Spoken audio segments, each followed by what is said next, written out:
आदाब, नमस्कार। आप देख रहे हैं आईएनएन चैनल। मैं हूं शेख अहमद अली। इस न्यूज़ बुलेटिन में आइए नज़र डालते हैं दिन भर की बड़ी खबरों पर।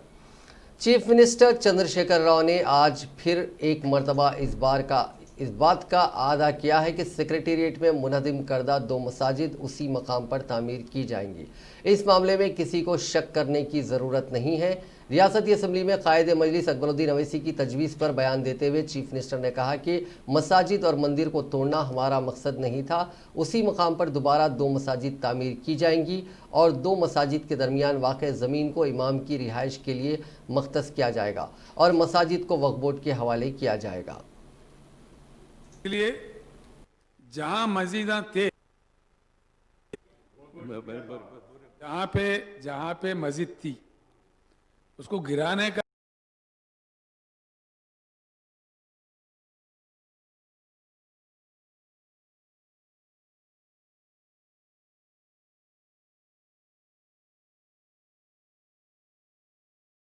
एक भगवान को मानने वाला दूसरा भी मजहब का भगवान को मानता है, ये भी दुनिया जानता है। तो इसलिए जहां मस्जिदां थे, दोनों मस्जिद फिर वहीं बराबर बनेंगे, ये मैं आश्वासन देता हूं। वही नहीं, कुछ ज्यादा जमीन भी दे रहे हैं। दोनों मसाजिद के बीच में जो खाली जगह है वो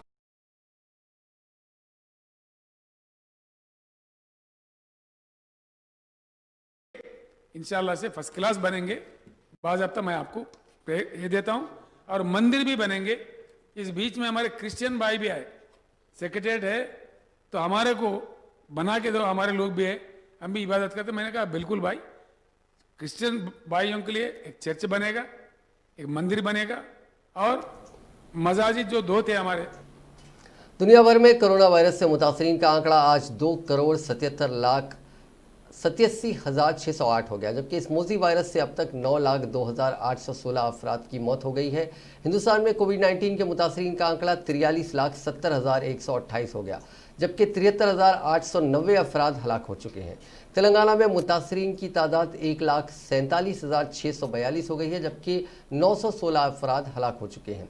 तेलंगाना में मंगल के रोज 2,479 नए मामले सामने आए थे और 11 अफराद की मौत हुई। रियासत में फिलहाल 31,654 एक्टिव केसेस हैं। रियासत में अब तक 1,15,072 अफराद इस मौजी वायरस से सेहतयाब भी हो चुके हैं। वज़ीर आला के चंद्रशेखर राव ने कहा है कि खानगी हॉस्पिटल्स के खिलाफ कार्रवाई करने आईएएस ओहदेदार की निगरानी में टास्क फोर्स तश्कील दी जाएगी। इसकी रिपोर्ट के मुताबिक कार्रवाई होगी। कोरोना वायरस से पैदाशुदा सूरत हाल पर मुख्तसर मबाहिस में जवाब देते हुए उन्होंने कहा कि तेलंगाना में कोरोना वायरस काबू में है, हुकूमत हर मुमकिन इक़दाम कर रही है। उन्होंने कहा कि हुकूमत की जिम्मेदारी है कि वह आवाम को खौफ दिलाने के बजाय उनमें एतमाद बहाल करे।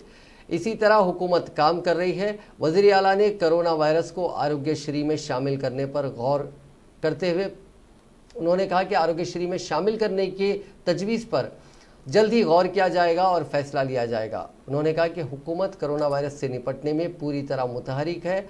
अगर ज़रूरत पड़ी तो हुकूमत 10,000 करोड़ रुपए भी खर्च करने तैयार है। उन्होंने कहा कि आइंदा रियासती बजट में हेल्थ बजट में इजाफा किया जाएगा। उन्होंने कहा कि कोरोना वायरस से पैदाशुदा हालात में जिसने भी ताउन किया उसी जज्बे को बरकरार रखते हुए आगे भी काम करते रहें। वज़ीर आला ने कहा कि अपोजिशन से उस वक्त बात की जा सकती है जब वो कोई मुफीद मशवरे देने के लिए आगे आए। सिर्फ हुकूमत पर तनकीद करने और उसे निशाना बनाने का मकसद हो तो बात करना बेफैज़ है। अकबरुद्दीन ओवैसी गारू, बट्टी विक्रमार्क गारू, राजा सिंह गारू, ग्यादर किशोर गारू వారు మాట్లాడినారు. బట్టి విక్రమార్క గారు కొన్ని సూచనలు చేసినారు. తప్పకుండా అందులో కొన్ని పరిశీలించదగ్గ ఉన్నాయి అధ్యక్ష. వాటిని గ్యారంటీగా మేము పూర్తిగా డిస్కస్ చేసి ప్రభుత్వంలో ఏమి స్టెప్స్ తీసుకోగలుగుతాం అవన్నీ కూడా తీసుకుంటాం. ప్రతిపక్షం ప్రభుత్వాన్ని కేవలం ఇరుకున పెట్టాలి అనే ప్రయత్నం కాకుండా ఫ్యాక్ట్స్ కూడా చెప్తే బాగుంటుంది అధ్యక్ష, అప్రిషియేట్ అవుతుంది. 2014లో మేము అధికారానికి వచ్చినాడు అధ్యక్ష, డాక్టర్ల సంఖ్య 2014 అధ్యక్ష ప్రభుత్వ హాస్పిటల్లో సుమారుగా 1824 మందిని మేము పెంచినాం అధ్యక్ష పోస్టులు. అప్పుడు 2014 ఉంటే ఇవాళ గవర్నమెంట్ డాక్టర్ల సంఖ్య 3554 ఉంది అధ్యక్ష. ఈ 2014లో మరి తక్కువ ఉంచిన ఘనత ఎవరితో వారే చెప్పాలి కదా. అంటే మీకన్నా మేము చాలా బెటర్ పని చేసినామని నేను చెప్తా ఉన్నాను అధ్యక్ష, వేరే విమర్శ చేస్తాను. ఇది కూడా ఒప్పుకోవాలి, ఇది కూడా ఫ్యాక్టే కదా. कांग्रेस के फ्लोर लीडर भट्टी विक्रमार्का ने ऐवान असेंबली में कोरोना वायरस के मुख्तसर मुबाहिस में हिस्सा लेते हुए कहा कि सरकारी हॉस्पिटल्स में तिब्बी अमले और डॉक्टरों की कमी है। उन्होंने कहा कि हॉस्पिटल्स में सीटी स्कैन नहीं है, दीगर सहूलियात का भी फुकदान है। भट्टी ने कहा कि दही इलाकों में कोरोना के मरीजों को होम क्वारंटाइन करने की वजह से कोरोना वायरस तेजी से फैला है। गुज़िश्ता असेंबली इजलास में कांग्रेस ने हुकूमत को तवज्जो दिलाई थी कि कोरोना से निपटने सख्त इक़दामात की ज़रूरत है। इस पर वज़ीर आला ने उनका मजाक उड़ाया था। आज वही हालात पैदा हो गए हैं। भट्टी ने कहा कि वज़ीर आला ने एक देहात का भी अभी तक दौरा नहीं किया और न ही गांधी हॉस्पिटल का मायना किया, जबकि हुकूमत की जानिब से लॉकडाउन किया गया और उस दौरान दिया जलाया गया। हमने मुकम्मल ताउन किया। जमहूरियत में आफात समावी के वक्त हुकूमत अपोजिशन से राय मशवरा करती है, लेकिन हुकूमत अपनी मर्जी से फैसले लेते हुए काम कर रही है। उन्होंने कहा कि मुलाकात के लिए वक्त मांगने पर हाउस अरेस्ट किया जा रहा है। शराब की दुकानें खोलने से कोरोना वायरस फैला है, उन्होंने इसका भी इल्ज़ाम लगाया। అట్లాగే ఈ కరోనా కోవిడ్ సందర్భంగా దీన్ని ఎదుర్కోవటానికి రాష్ట్ర వ్యాప్తంగా ఫ్రంట్ లైన్ వారియర్స్గా సేవ చేసినటువంటి అందరికి కూడా కాంగ్రెస్ శాసనసభ పక్షం నుంచి హృదయపూర్వకమైనటువంటి ధన్యవాదాలు చెప్పడమే కాకుండా ఈ సభలో ఒకప్పుడు శాసనసభ్యులుగా ప్రాతినిధ్యం వహించి కరోనా ద్వారా మరణించినటువంటి శాసనసభ్యులు వారి గురించి కూడా వారి ఆత్మకు శాంతి చేకూరాలని, వారితో పాటు రాష్ట్రంలో కరోనా బారిన పడి చనిపోయినటువంటి మాజీ శాసనసభ్యులు అట్లాగే మిగతా వారి ఆత్మ కూడా శాంతి చేకూరాలని ఆ కుటుంబ సభ్యులకు ప్రగాఢమైనటువంటి సానుభూతిని తెలియజేస్తూ ఈ రాష్ట్రంలో ఉన్నటువంటి పరిస్థితులు తప్పనిసరిగా మనందరం మనస్ఫూర్తిగా మాట్లాడుకోవాలి అధ్యక్ష. ఈ రాష్ట్రాన్ని ఈ కరోనా కోవిడ్ ఇది పట్టణాల నుంచి పల్లె పల్లెకు కూడా విస్తరించింది అధ్యక్ష. ప్రజలు ఆందోళనకు గురవుతూ ఉన్నారు, మానసిక వేదనకు కూడా గురవుతూ ఉన్నారు. ప్రైవేట్ ఆసుపత్రులకు వెళ్ళినటువంటి వాళ్ళకి కరోనాతో పాటు వారు బిల్లులు కూడా ఇంకా కుళ్ళబడుస్తూ ఉన్నాయి. జిల్లా కేంద్రాల్లోని దాదాపు అన్ని ప్రభుత్వ ఆసుపత్రుల్ని तेलंगाना की गवर्नर तमिलिसाई सौंदरराजन ने उम्मीद जाहिर की है कि कोविड-19 का पहला टीका तेलंगाना से निकलेगा। उन्होंने गवर्नर के ओहदे के 1 साल की तकमील के मौके पर राजभवन से वीडियो कॉन्फ्रेंस के जरिए मीडिया के नुमाइंदों से इजहार ख्याल करते हुए कहा कि ये टीका तवक्को है कि अंदरून 6 माह या 1 साल तैयार कर लिया जाएगा। बाज़ इदारे पहले ही उसकी तैयारी के काम में मसरूफ़ हैं। इस टीके के बाज़ प्रोटोकॉल हैं, लोगों को इसको देने से पहले ये महफूज होना चाहिए। उन्होंने कहा कि हमें जल्दबाजी नहीं करनी चाहिए, ये आम टीका नहीं है, ये एक तब्दीली है। उन्होंने कहा कि वो हमेशा आवाम के साथ जुड़े रहना पसंद करती हैं। उन्होंने कहा कि मैं तमिलनाडु की बेटी और तेलंगाना की बहन हूँ, ये कहते हुए कि रियासत के सेहत और तालीम के शोबेजात को तरजीह दी जानी चाहिए। उन्होंने तजवीज़ पेश की कि अवाम के मफादात पर हुकूमत को गौर करना चाहिए। रियासती हुकूमत ने मुख्तलिफ आबपाशी के प्रोजेक्ट्स की तकमील के साथ साथ अवामी मफाद में कई स्कीमात का आगाज़ किया है।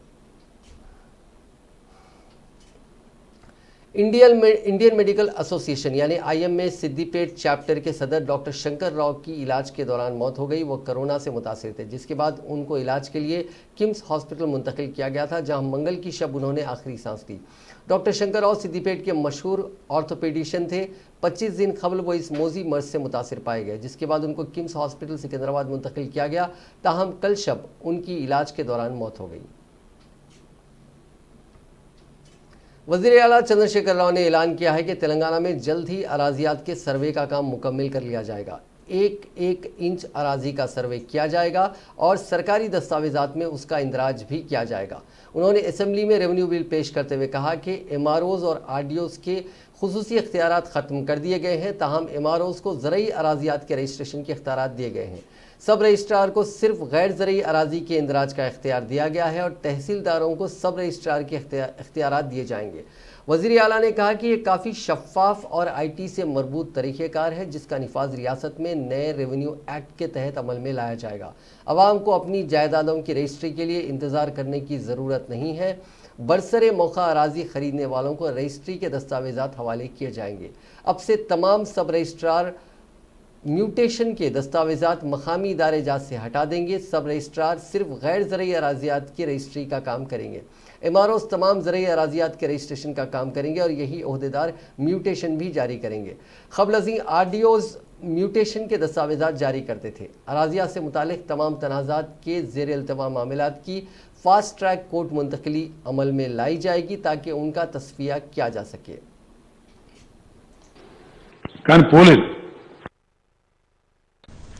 ఒక చరిత్రాత్మకమైనటువంటి అద్భుతమైనటువంటి ప్రగతి బాటలు వేసేటువంటి తరతరాలుగా ప్రజలు అనుభవిస్తున్నటువంటి బాధలకు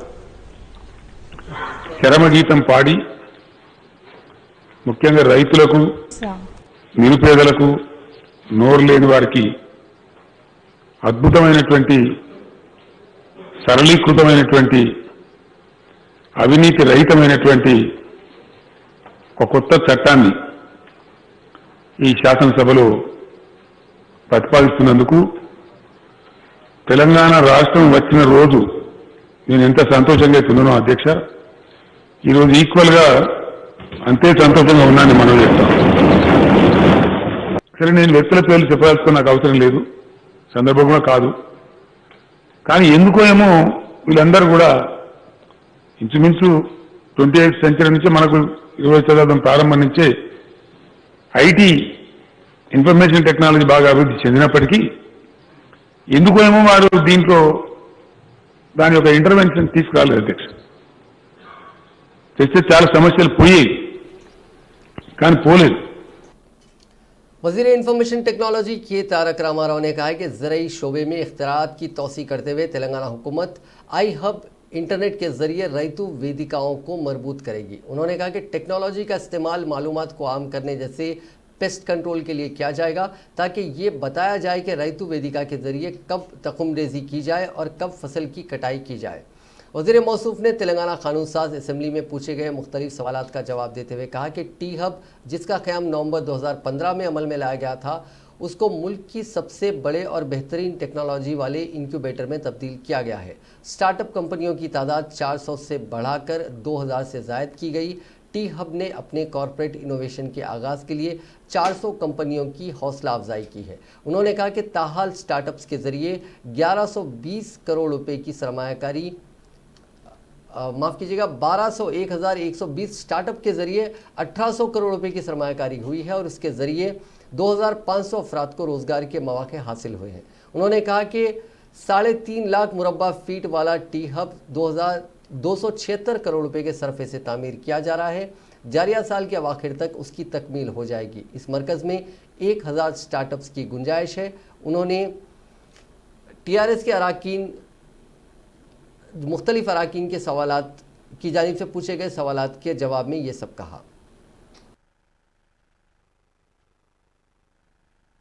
అధ్యక్ష, అదే రకంగా కరీంనగర్లో, నిజామాబాద్లో, ఖమ్మంలో, వరంగల్లో, మహబూబ్నగర్లో ఈ అన్ని పట్టణాలు కలిపి ఒక్కొక్క చోట పెద్ద ఎత్తున డబ్బులు కూడా 40 కోట్లతో కరీంనగర్లో, నిజామాబాద్లో 50 కోట్లతో, వరంగల్లో దాదాపు ఒక 60 కోట్లతో ఈ రకంగా మనం పెద్ద ఎత్తున డబ్బులు రాష్ట్ర ప్రభుత్వమే సమకూర్చి ఈ second tier cities, Tier 2 towns ఏవైతే ఉన్నాయో అక్కడ కూడా రూరల్ ఇన్నోవేటర్స్, సోషల్ ఇన్నోవేషన్ కూడా రావాలన్న ఉద్దేశంతో చాలా పెద్ద ఎత్తున ఈ కార్యక్రమాలన్నింటినీ కూడా ఎంకరేజ్ చేస్తూ ఉన్నాం అధ్యక్ష.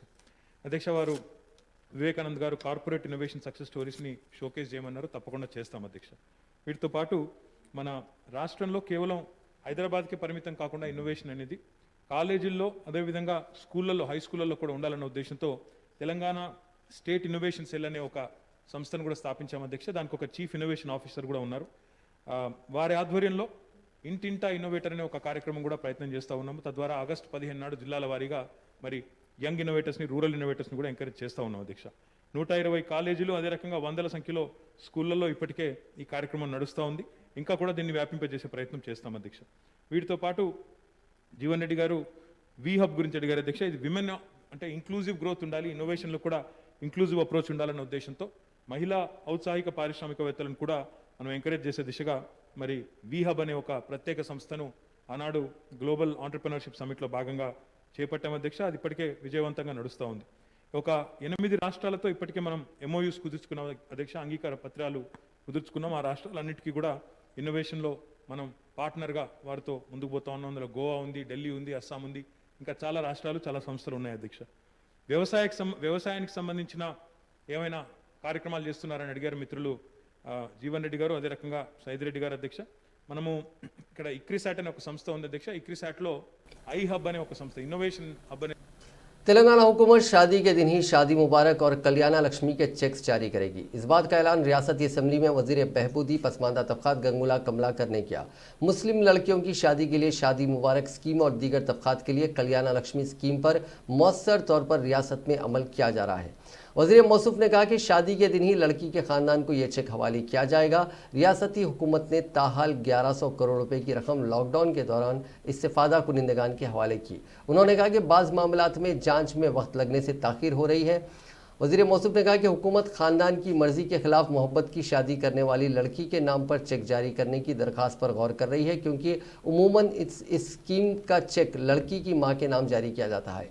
इस स्कीम की तफसीलात बताते हुए वज़ीर मौसूफ ने रियासती असेंबली में कहा कि इस स्कीम से 7,14,575 ख़ानदानों को फ़ायदा पहुँचा है और हुकूमत ने ताहाल इस स्कीम पर 5,556 करोड़ रुपए सर्फ किए हैं। महकमे बहबूदी पसमानदा तबकात ने 1,62,079 खानदानों की शादियों पर 1,197 करोड़ रुपए की मदद की है। 14-15 నుండి 2020-21లోని ఈ తేదీ వరకు బీసీలు, ఈబీసీలు, ఎస్సీలు, ఎస్టీలు, మైనార్టీలకు కళ్యాణ లక్ష్మి కానీ షాదీ ముబారక్ పథకాల ద్వారా కానీ ఇప్పటి వరకు 7,14,575 కుటుంబాలకు ప్రయోజనం పొందినాయి.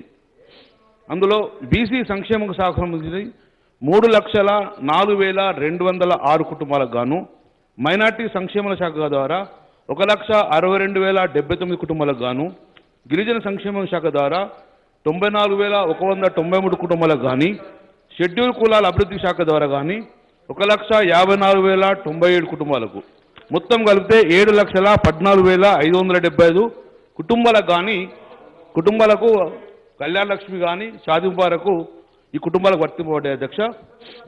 బి ప్రశ్నకు సమాధానంగా 2014-15 నుండి 2020-21లోని ఈ తేదీ వరకు బీసీలు, ఈబీసీలు, ఎస్సీలు, ఎస్టీలు, మైనార్టీల కోసం కళ్యాణ లక్ష్మి కానీ షాదీ ముబారక్ పథకాల ద్వారా ఇప్పటి వరకు 5,556.44 కోట్ల మొత్తాన్ని ఈ ప్రభుత్వం ఖర్చు చేసిన అధ్యక్ష.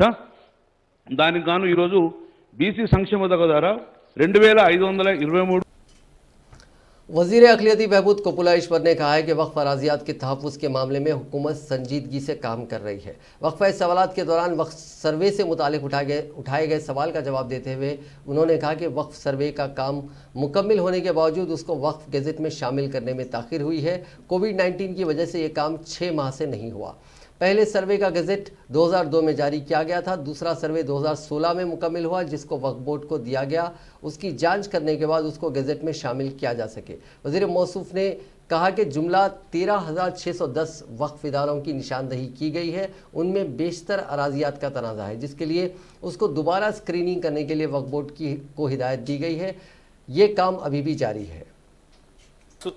భూములకు సంబంధించి ఈ సర్వే చేయడానికి సర్వే కమిషన్ ఆఫ్ వక్ఫ్ ప్రారంభించిన తర్వాత సర్వే కమిషన్ ఆఫ్ వక్ఫ్గా మార్పు చేసినటువంటి దాని తర్వాత వక్ఫ్ యాక్ట్ ఎప్పుడైతే 1954 ప్రకారము ఈ సర్వే 1962లో మొదలుపెట్టడం జరిగింది సార్. తర్వాత 1973 వరకు ఈ సర్వే పూర్తి చేసుకొని అప్పటికే 3,920 मजलिस फ्लोर लीडर अकबरुद्दीन अवैसी ने हुकूमत से मुतालबा किया कि वो उस्मानिया यूनिवर्सिटी की जानिब से नाजायज़ तौर पर कब्जा की गई 84 एकड़ औकाफी अराजी को वक्फ बोर्ड के हवाले करे। ऐवान असम्बली से खिताब करते हुए उन्होंने कहा कि सुप्रीम कोर्ट ने इस अराजी को मौकूफ़ा करार दिया है। अकबर अवैसी ने कहा कि हज़ारा करोड़ रुपए की अराजी को मुसलमानों की तालीमी पसमानदगी के खात्मे के लिए इस्तेमाल किया जा सकता है। Identified in the second survey, and the work has started, he said, on 426, 925 is remaining. So through you, I would like to request the Honorable Minister Saab to please kindly spell out a specific time for completion of this entire process of issuing the gazette. This is very important, sir. The reason I'm saying this, sir, this has been pending from 2016, sir. Sir, I go by what the Honorable Minister Saab had said on the floor, that 426 properties have been, the process has been completed. But as far as my knowledge goes, sir, no, sir, nothing as such has happened. Always the work board says that they don't have employees to do this work and the files have not been sent. Anyway, I go by with the Honorable Minister Saab is saying, I might be wrong, he's correct because he's saying it on the floor. Sir, I request that Telangana कानून साज assembly में corona पर बहस करने का मौका ना देने पर एमआईएम रुकन असेंबली अकबरुद्दीन अवैसी, कांग्रेस के एमएलए राजगोपाल रेड्डी, बीजेपी के एमएलए राजा सिंह ने सवालिया वक्त के दौरान यानी क्वेश्चन आवर के दौरान स्पीकर से उनकी बहस हो गई। अकबरुद्दीन अवैसी ने सवाल किया कि क्या अपोजिशन जमातों के ऐवान में बोलने के लिए 6 मिनट काफ़ी हैं? अगर रियासत में कोरोना उरूज पर है तो उसे बगैर बहस किए गैर ज़रूरी मौज़ूआत पर बहस करने में वक्त क्यों बर्बाद किया जा रहा है? अकबरुद्दीन अवैसी ने स्पीकर से कहा कि वो हर मौजू पर बहस करने के लिए ताउन कर रहे हैं, लेकिन उन्हें बोलने के लिए मुनासिब वक्त नहीं दिया जा रहा है। यही शिकायत राजगोपाल रेड्डी और राजा सिंह ने भी की। Economy is falling. People are losing jobs. Health workers are losing their lives. Such an important issue where the world is at a halt. Please take us. And you want to give only 6 minutes for that? And also, मैं लड़ना नहीं चाहता था, मैं लड़ना नहीं चाहता हूँ। I don't want, सर आपका इख्तियार है, आप जो बोले वो सुनेंगे साहब। आप 6 मिनट बोल रहे ना साहब, ठीक है साहब। 6 मिनट ही बोलेंगे, हम चले जाते हैं। लेकिन ये अच्छा नहीं है। अब आप इतना बोल रहे हैं, उसके बाद भी आप एक वक्त माइक नहीं दी, माइक भी नहीं दी। साहब मैं 5 एमएलए इलेक्ट हुआ हूँ, मगर ऐसा नहीं देखा था।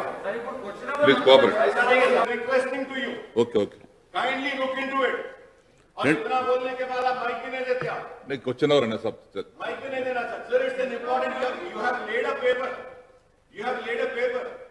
If you want to go by the rule, I will record the rule book and also mention the rule number and what the rule says. Question और दीजिए। I can protest on that. नहीं, question और दीजिए अकबर साहब। Question और नहीं साहब, आप 6 मिनट देंगे, आप 6 मिनट में क्या बोलेंगे सर? प्लीज कोऑपरेट अकबर साहब। Sir, Please I am to say, sir. Please cooperate. If this is how democracy is going to. Please cooperate, Akbar sahab. God save the democracy in the house.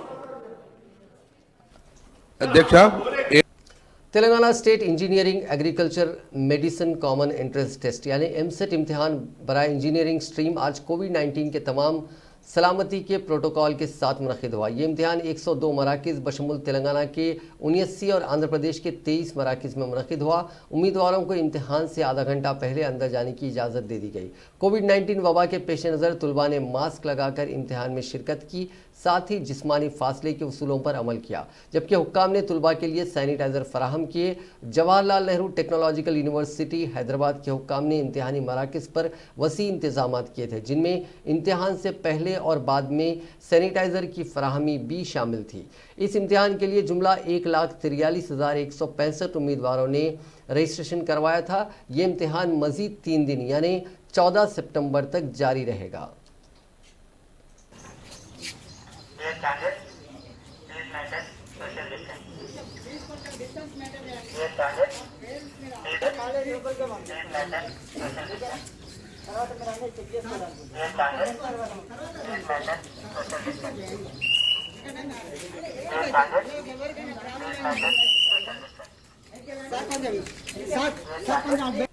Hyderabad metro rail ने आज तीनों corridors में सुबह 7 बजे से रात 9 बजे तक 6000 माफ़ कीजिएगा 680 ट्रेन चलाई। आज करीब 31,000 मुसाफिरों ने मेट्रो रेल के जरिए सफ़र किया।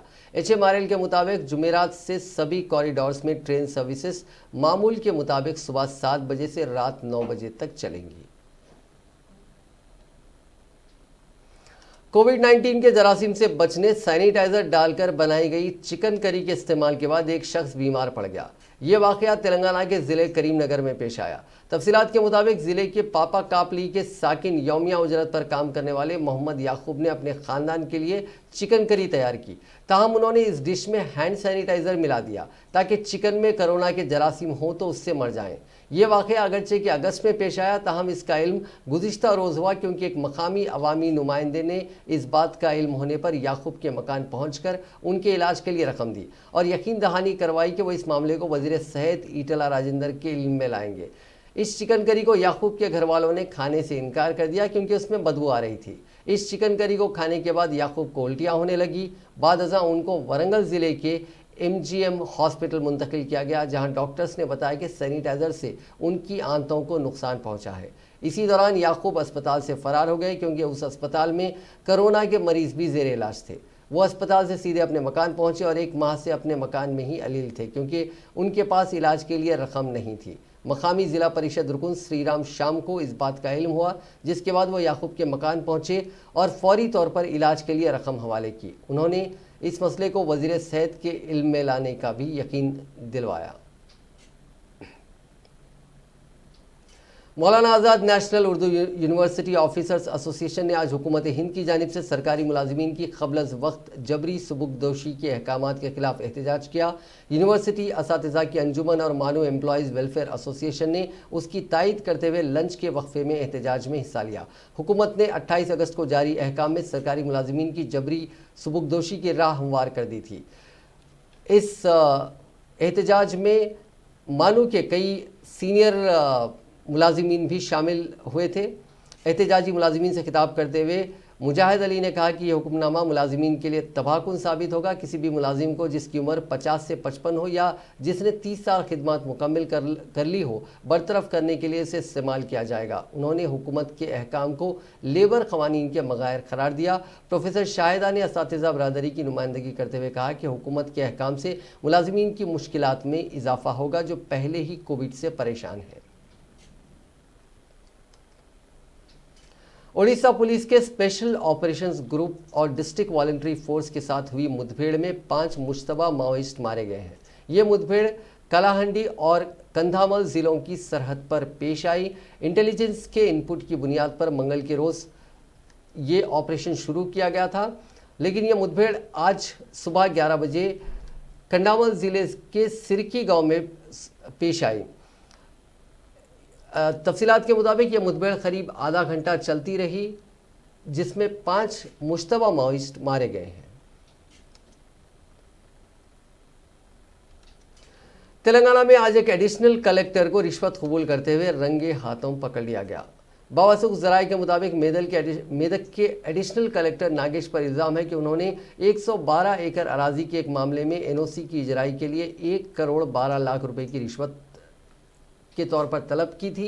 आज 40 लाख रुपए रिश्वत की रकम कबूल करते हुए एडिशनल कलेक्टर को उनके मकान माचावरम में रंगे हाथों पकड़ लिया गया। मालूम हुआ कि बकिया रकम की अदायगी के लिए एडिशनल कलेक्टर ने रिश्वत देने वाले अफराद से एग्रीमेंट पेपर्स भी बनवाए थे। एडिशनल कलेक्टर के रिश्वत लेते हुए पकड़े जाने के बाद ACB के अहदेदारों की जानिब से उनके मकान के साथ साथ अरुण RDO, नरसापुरम तहसीलदार, मलिता VRO समेत जुमला 12 अफराद के मकानात की ACB के अहदेदारों की जांच से तलाशी का काम किया जा रहा है।